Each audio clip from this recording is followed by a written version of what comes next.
about that, boys and girls? How about that intro? I'm dancing. I mean, I'm ready to do like Raven, man. Let's go. We need some glow sticks. We're going to do all kinds of stuff. We are going to have fun this Friday morning, by God. I told you that we're going to have some fun. And here we are on Dattitude, episode number 173. I'm Jim Derry, along with Larry Holder, as we are every Friday to break down the Saints game this week. They're playing the Tampa Bay Buccaneers at home.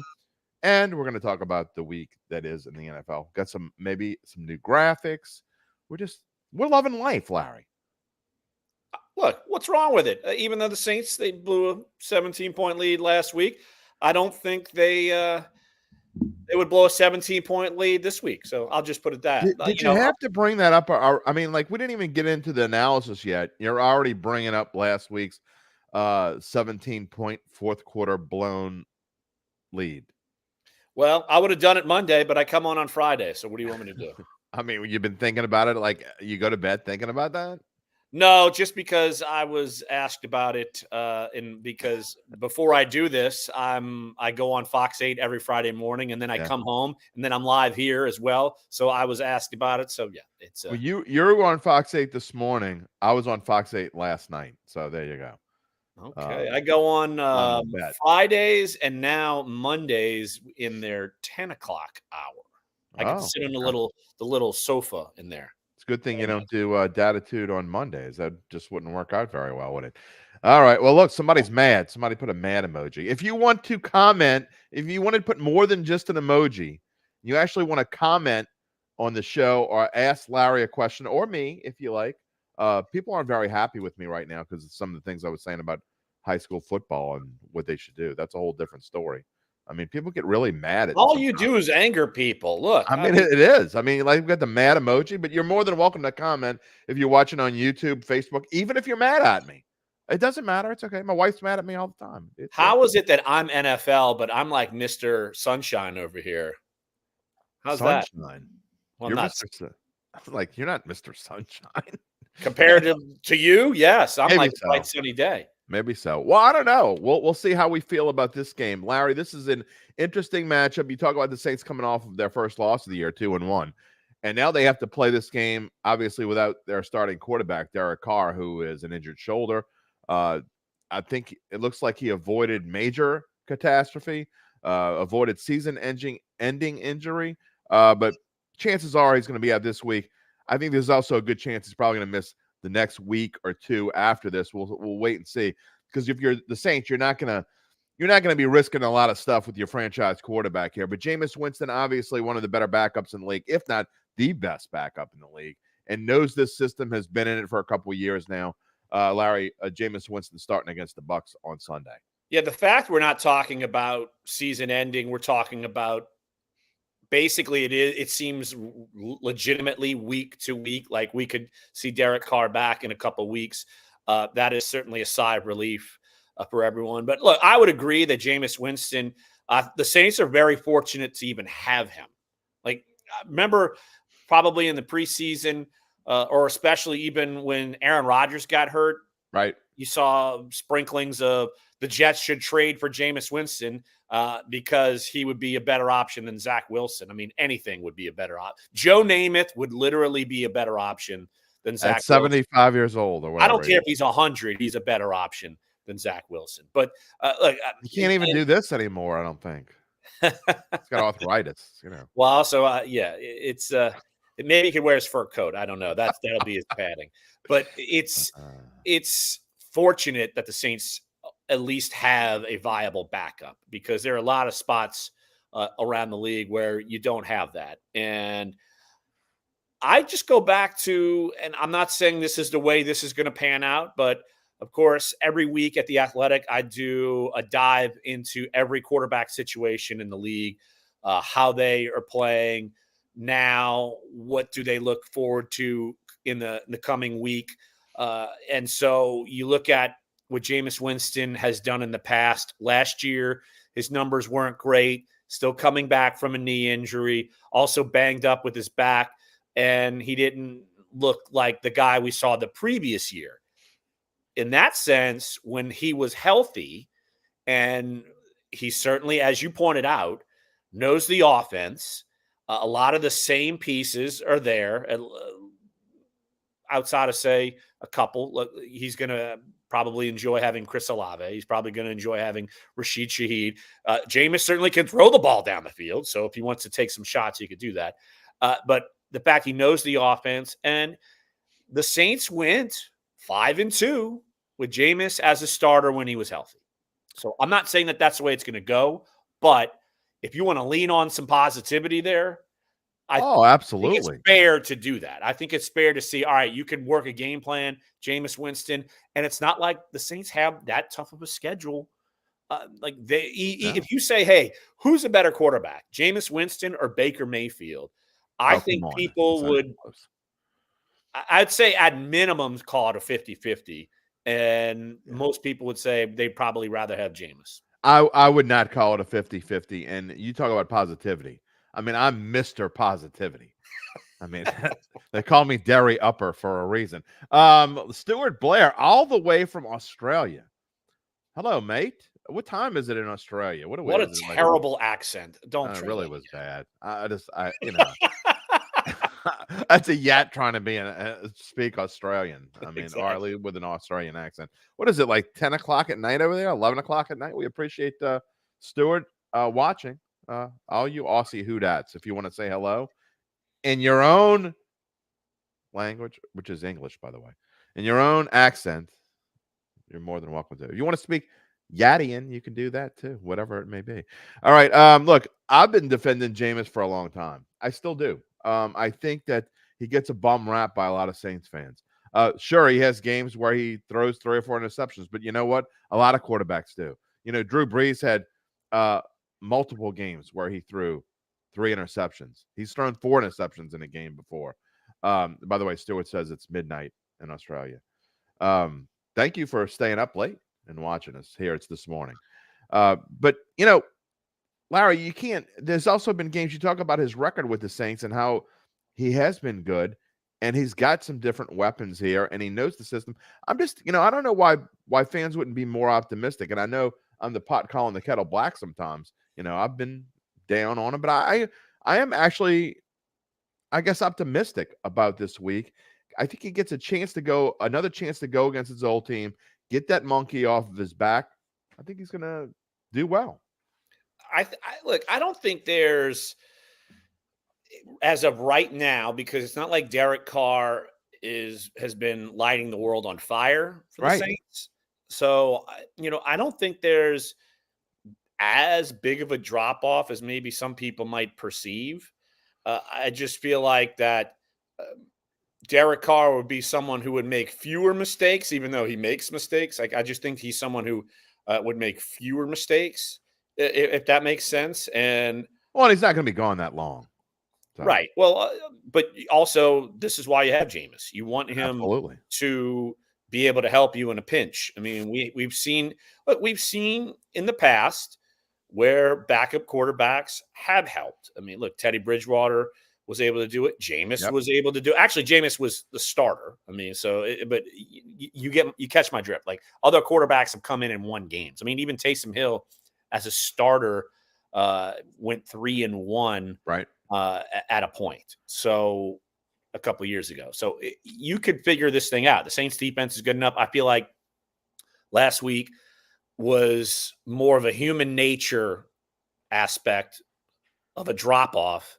Like, I don't think that's the norm. I think that's the oddball. I think the Saints defense can certainly play with the best of them. And I think they just had a human moment of a drop off. You saw your quarterback go down and the pieces started falling apart, and you just had one of those second halves. I feel like the Saints, if you look at the way the Tampa Bay offense is structured, I think they match up well. You add that up to someone who I think can come in and run the offense. And also you have to remember, like, when you're a backup and you come in, it's not easy. Like, when you have a week to prepare and you're a veteran guy, you're used to doing this, it's a far different story. So I'm optimistic for the Saints this week. Well, Vegas thinks the Saints are going to win. They're 3-point favorites. So, no big drop off from Carr to Winston there. Look, we're international, Larry. We were talking about Australia. Now it's Abu Dhabi.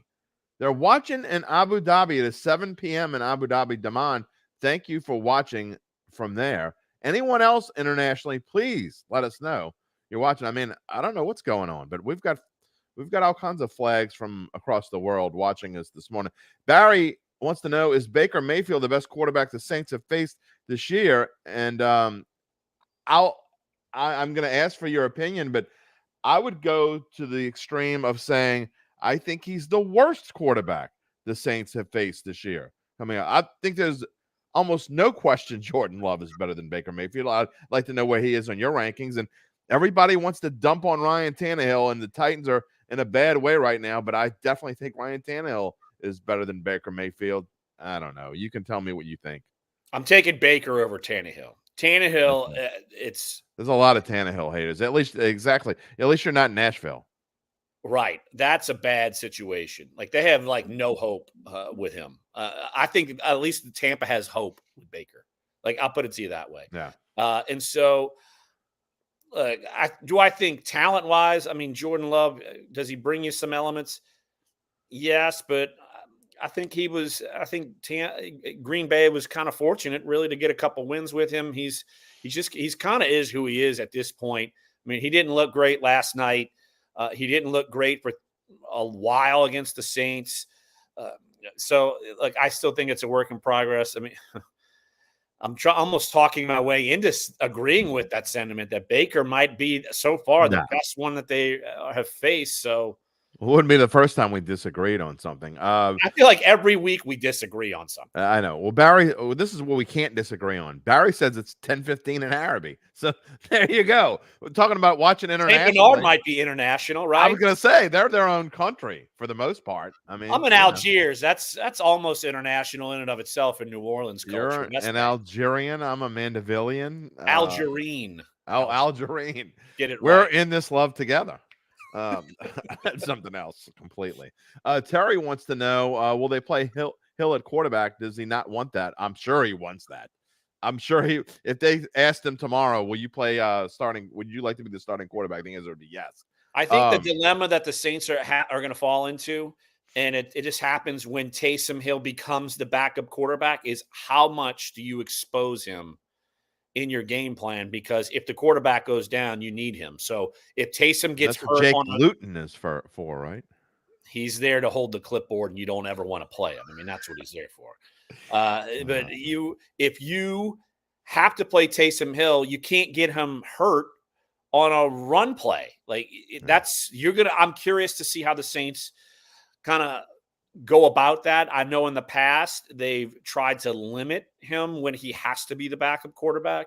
And so at least the Saints are fortunate enough to where they have Alvin Kamara back. But Taysom Hill is the backup, and you can't see Taysom as much as maybe you'd like to see him. But also, if the Saints run game is going well with Alvin Kamara, Kendre Miller, maybe as kind of the 1-2 punch, Tony Jones Jr., like if you don't need him, then the Saints are in really good shape because other pieces of the puzzle are actually getting going. Derry, Larry Holder here this Friday morning on the Dattitude Podcast. We're going to talk about the Saints for about another 10 minutes or so. We're going to give our prediction, and then we're going to move on and advance and preview the NFL Week 4 because I think there are some very intriguing games this week. Larry covers the NFL for The Athletic. He has just finished going through and making all his picks. You talk about Alvin Kamara. We're 15 minutes into this show, Larry. We haven't even talked about Alvin Kamara returning after a 3-week suspension. I think it's actually been kind of a quiet story, I guess. I expected there to be more fanfare about Kamara coming back this week. And really on all the shows that we've done, even the 2 Dattitudes that I've done this week, the 2 Bayou Bet shows and the Saints Insider shows, there's been talk about it. It's been mentioned, but it hasn't been like this, huge deal. And I'm not sure why. And again, I'm guilty of it as well, but it is a big deal that Kamara's coming back. I would say, at least from my perspective, the fanfare maybe around Alvin Kamara has subsided because guess what? Last year was his worst year in the NFL. Yeah, for sure. So I think we need to see it to believe it. And at least, again, this is me and my thoughts of him coming back. I just think that for him to receive any of this fanfare, like he's got to re-earn it again. And people talk about running backs and pay diminishing. He's part of the reason why. Yep. He got a huge payday. Zeke Elliott got a huge payday, and they did not live up to the hype a la, say, Christian McCaffrey, who has. And so I think, and that goes to Alvin not being a pure runner. Like the Saints use him in different aspects. And those are the running backs now that should get paid, the ones who can run it and catch it. Your singular runners like Josh Jacobs, like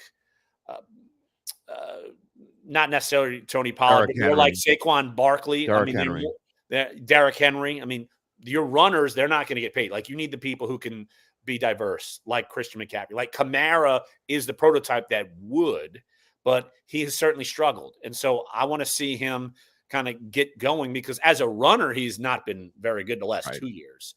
So you need him to come in and almost prove that, all right, let's get excited about him because we haven't seen him be that same guy that we've seen in the past. He's also approaching the big 3-0, which is not a good number for running backs. It's where running backs go off to retirement land and enjoy the rest of their lives with all their money. So I don't think, I'm just being realistic. I don't think Alvin Kamara is long for this league. I really don't. I mean, he may have another stop along the way. We'll see. But running backs don't get better when they turn 30. They get worse. And has Alvin Kamara already reached that point? We'll find out. I think this is a major turning point in his career.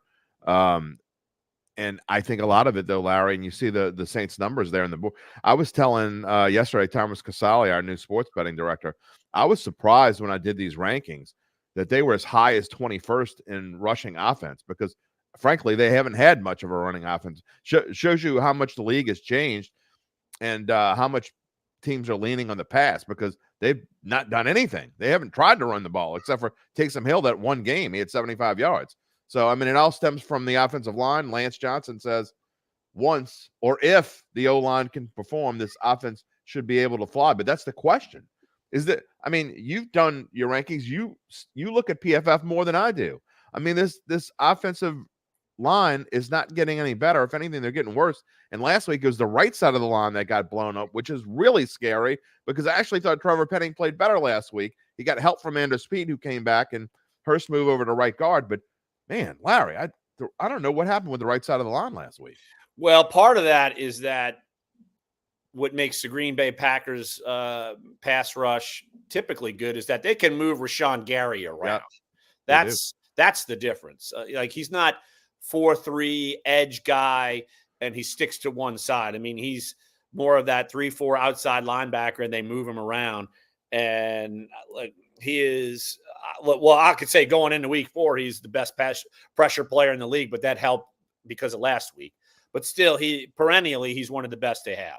And so I'm curious to see what Tampa can kind of bring to the table. They always have Shaq Barrett, but is he kind of the same guy that we've seen in the past? Yeah,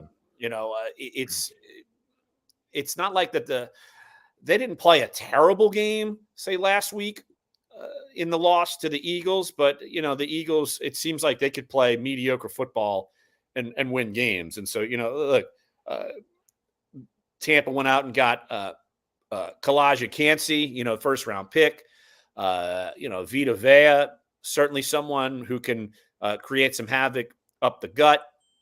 So I'm curious. And look, Joe Tryon, he's still around pressure-wise.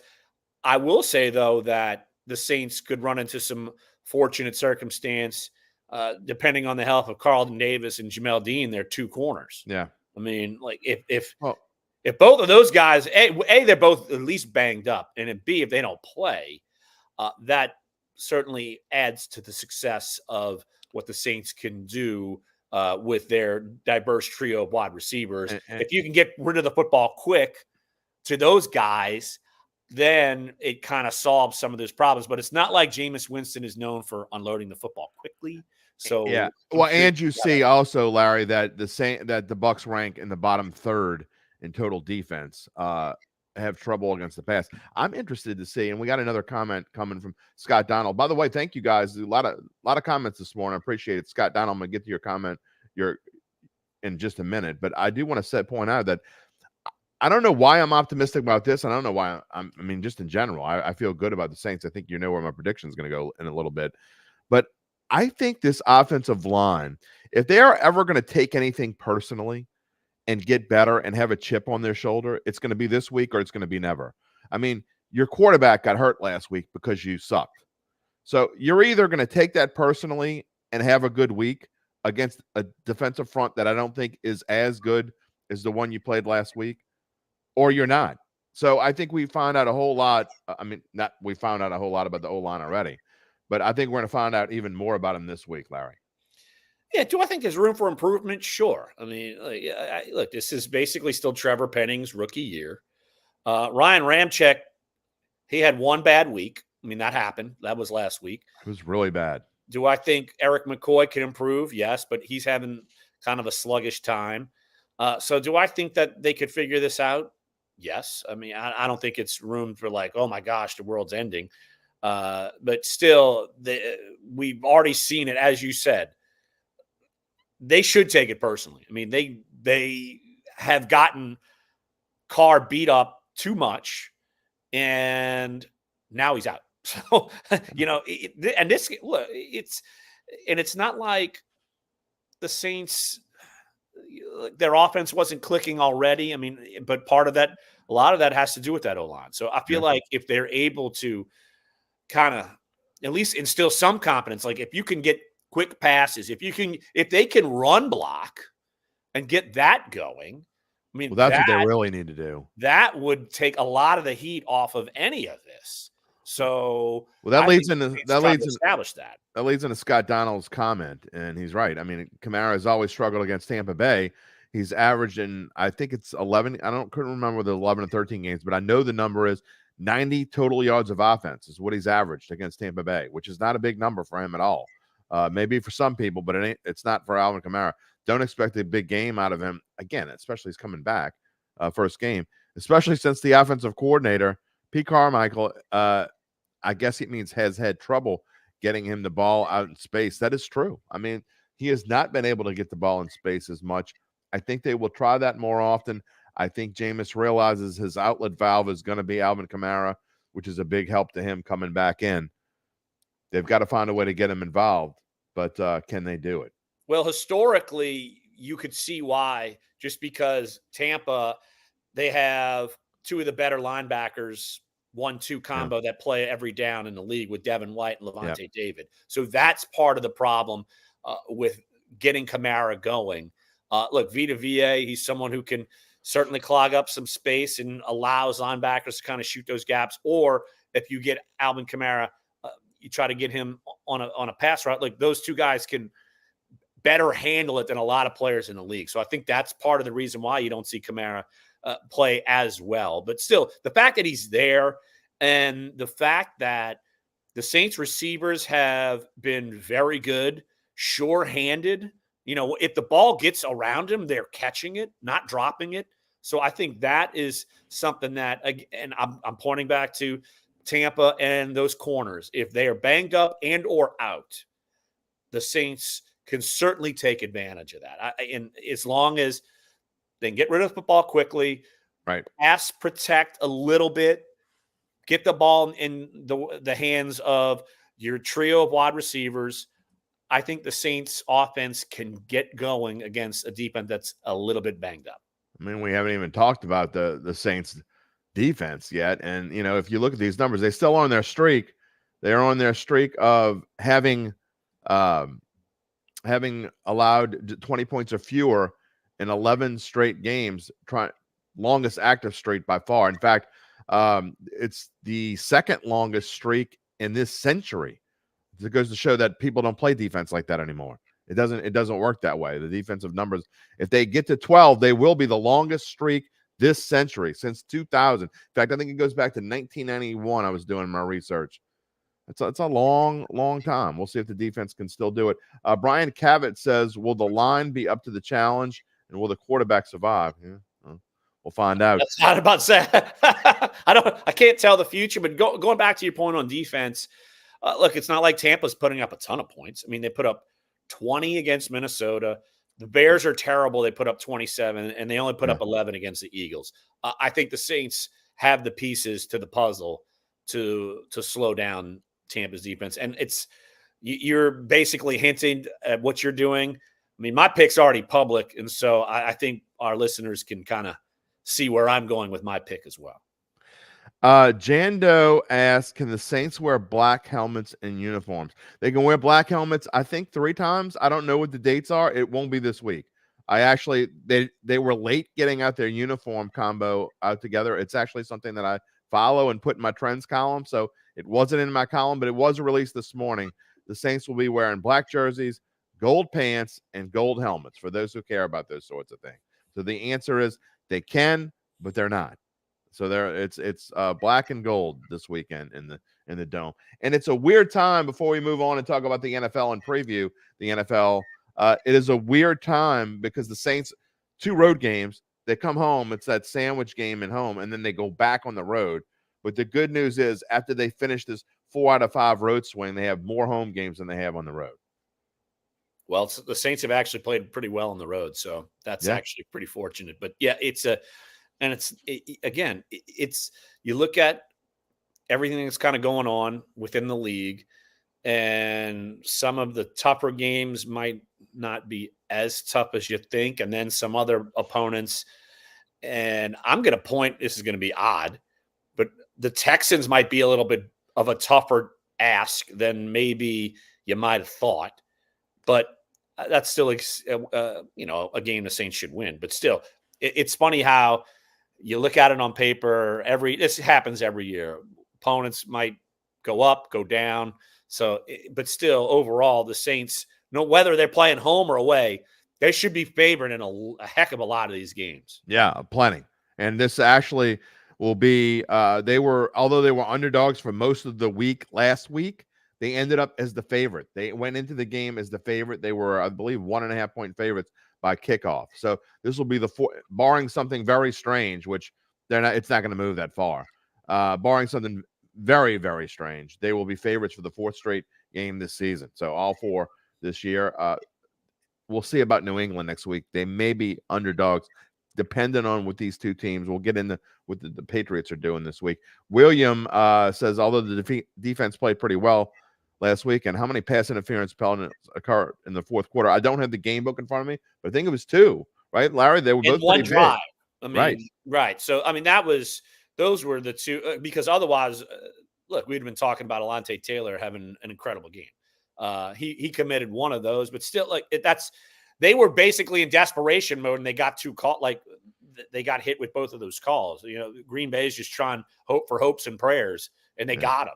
So that's not going to happen every week, but still, that was part of the recipe of the downfall there. All right, it's Pixie Dust Friday, just like the old days. Larry and I are both going to give our prediction. When we're both, and I'm just saying, when we're both on the same side, it's not usually good. We'll see what happens here. We were on opposite sides last week. I think, didn't you predict them to lose last week? I did. Yeah, so Larry was right and I was wrong. We'll see what happens here. I'm going to let you go first. You're my guest. The guest goes first. Yeah, I think the Saints, I think that defensively they can slow down Tampa, and I think that the Saints can put up just enough offense to, again, low scoring. Look at the over-under. It's there for a reason, and I agree on the over-under. I'm going to even go under. I'm going to go 21-17. Saints pick up the win and get to 3-1. I'm going over only because I think the Saints are going to fare well offensively. I think this is going to be the best game of the year for the Saints, not because Jameis is in there, but I don't think Jameis is going to hurt them. I think this is a good matchup for the Saints. When I said that before about the O-line and them taking it personally, I think they will. I think the offensive line, I don't know why I'm defending them. I don't know why I think they're going to have a great game because I've been all over them for months.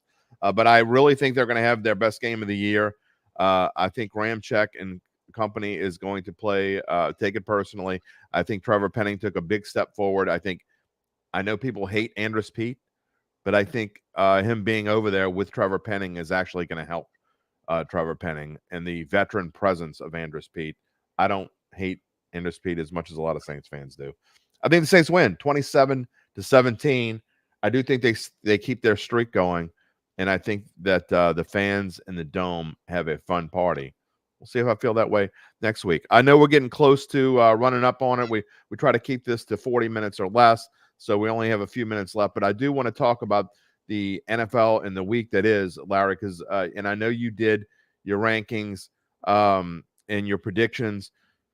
You know, what do you see this week? I want to first talk about the big one to me is the Bills and the Dolphins. And am I wrong, or I get the love for Tua and the offense that Mike McDaniel puts out, but to me, it's a little bit early to be crowning these guys as the best team in the NFL. I mean, I'm not there yet doing that. I think that's San Francisco right now. I think they're the best team in the NFL. But yeah, I think that's certainly the most intriguing game, I would say, of the entire weekend. And I'll just tell you right now, I picked Buffalo to win.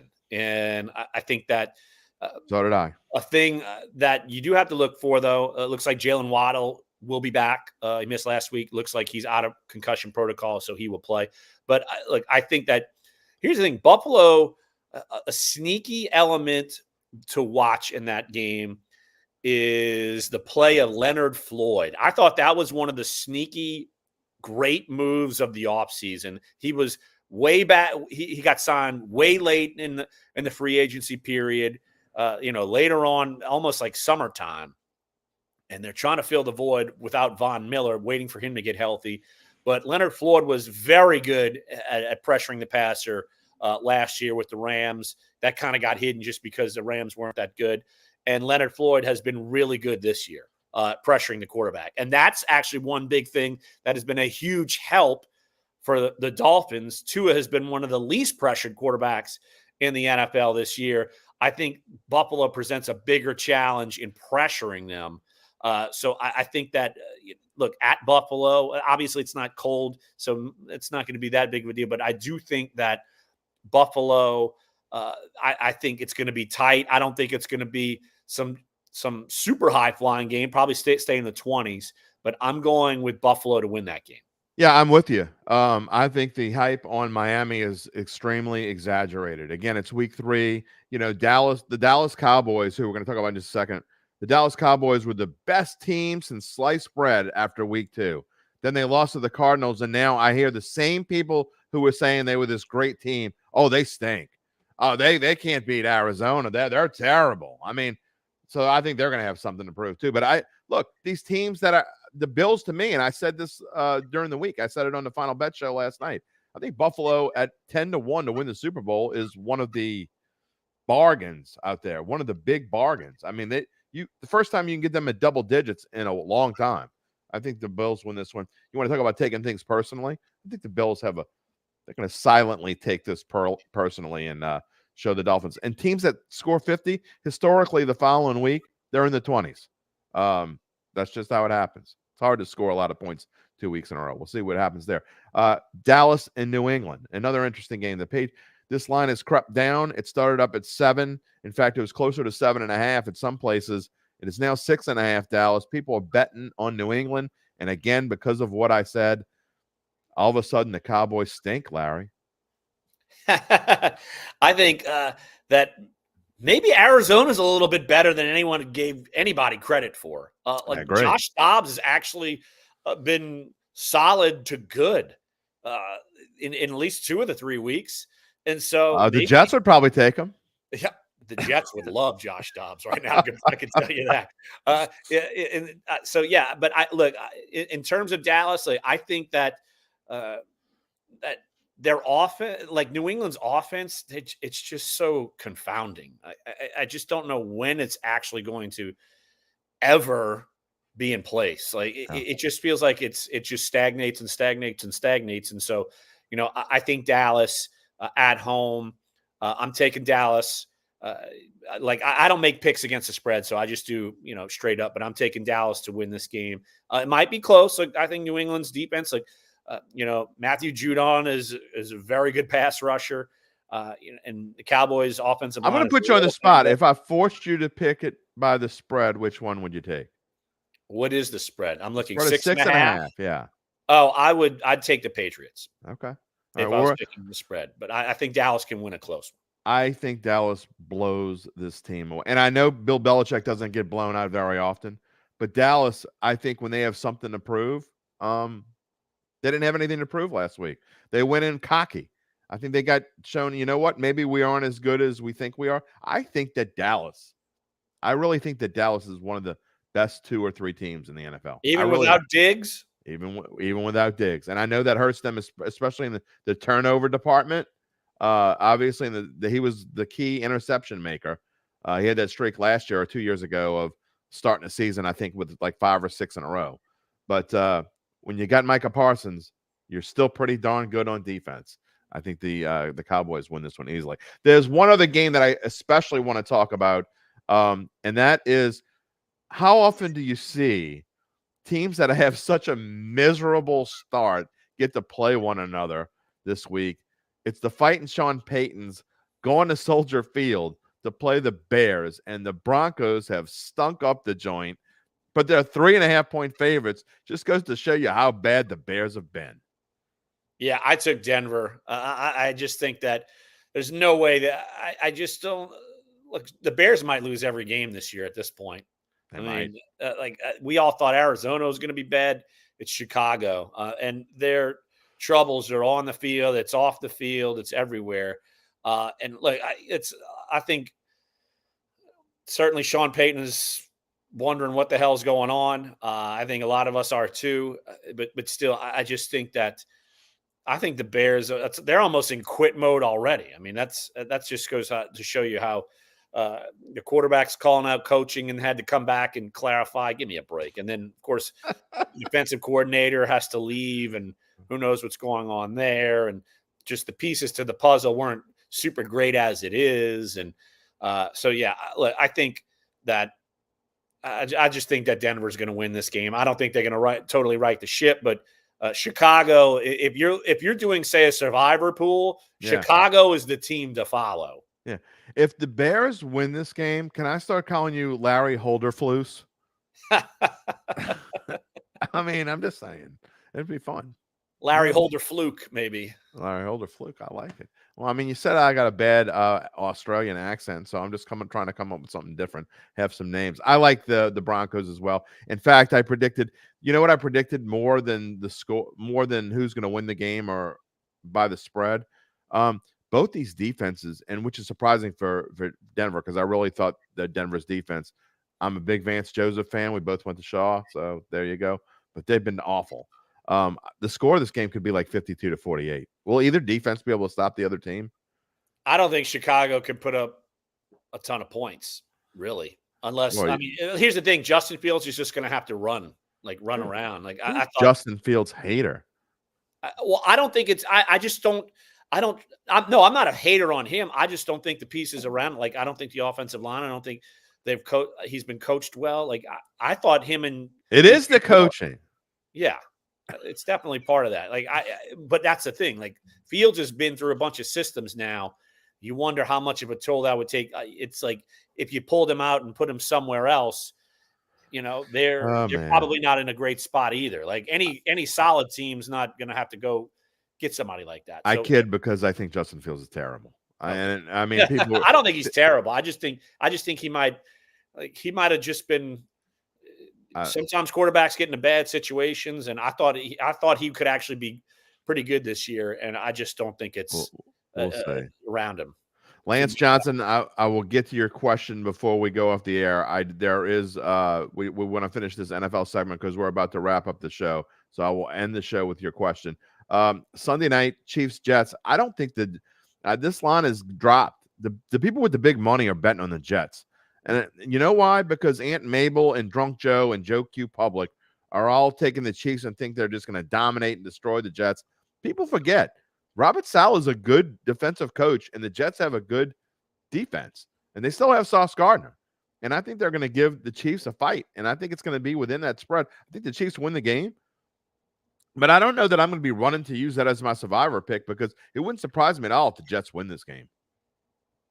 I would run to the Broncos to make that my survivor pick. It'd probably be the only time you took them this year. Might be a good idea. I think that is a good idea, actually. And so anyway, I think it's going to be an interesting week of football. There are other games. This is one of those weeks, and I'm going to be in the Dome, so I'm not going to be able to watch all of them like I usually do. But we'll get up early. We'll watch Jacksonville and Atlanta. I think that's actually going to be a tight game. Other games of interest, I think the Steelers are going to TJ Watt meet CJ Stroud.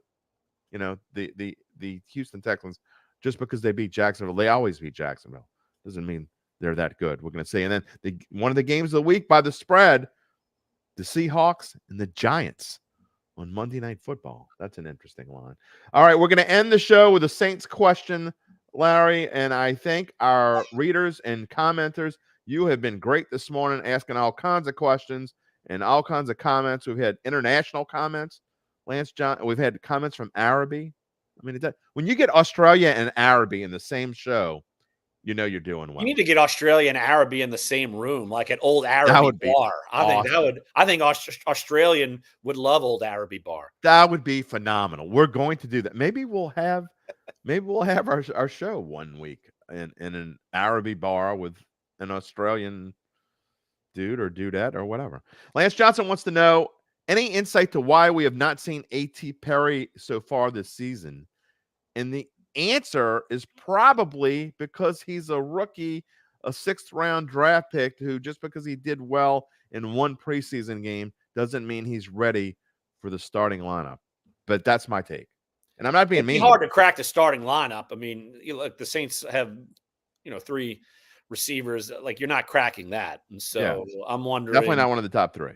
Yeah, I'm wondering. And so when you're below that, you got to give some special teams value. I don't know how much special teams value he gives.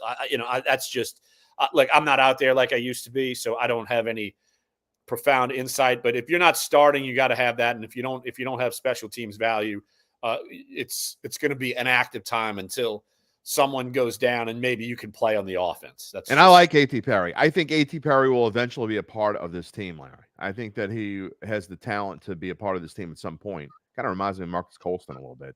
But we'll see. And it takes rookies, especially at skill positions, Larry, unless you're just like a stud. I mean, if you're a skill position player, it might take you a little while to get in there.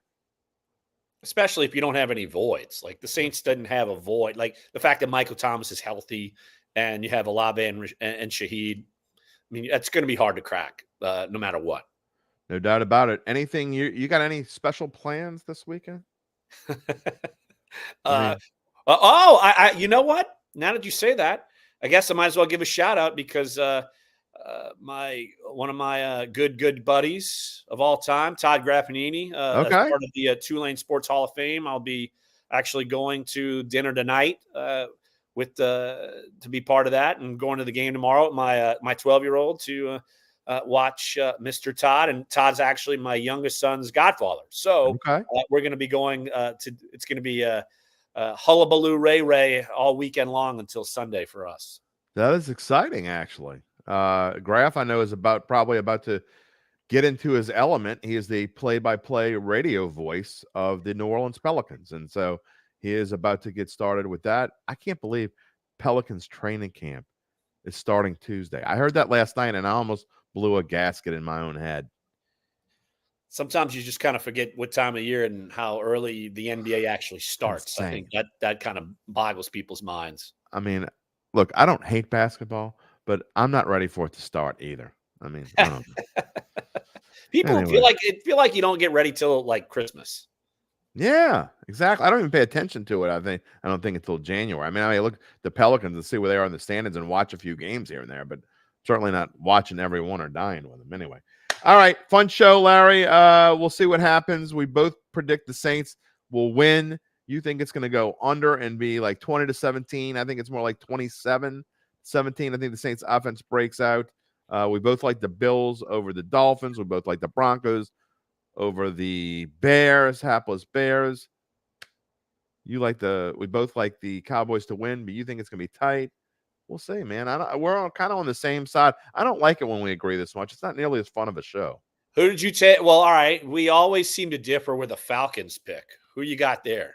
I think the Jaguars win, but I think it's super tight. The last 6 games in a row played in Europe have been within 7 points or fewer. So the Falcons are actually my one of my teaser legs. So I got the Falcons +9 in a teaser leg. Yeah, I'm taking the Falcons straight up. I'm starting. It wouldn't surprise me at all. I'm starting to lose some faith in Jacksonville. I had high hopes, and it has not come to fruition. I've been saying that Trevor Lawrence isn't as good as everybody thinks he is, but what do I know? He has not been great. I will say though, Calvin Ridley leads the league in drops with 4. That doesn't help. Yeah. And then Christian Kirk has dropped 2 passes too. So they're like 2 of the league leaders in drop passes. That does not help your cause if your top 2 receivers can't hang on to the football regularly. All right, one more, just because, again, our listeners have been very good. Last one, I promise. Michael wants to know, do we really think any less about Jameis Winston starting against the Bucs rather than Carr? I'm sure Winston is going to do just as good, and the Saints are going to win. That's more of a comment. We kind of talked about that in the top of the show.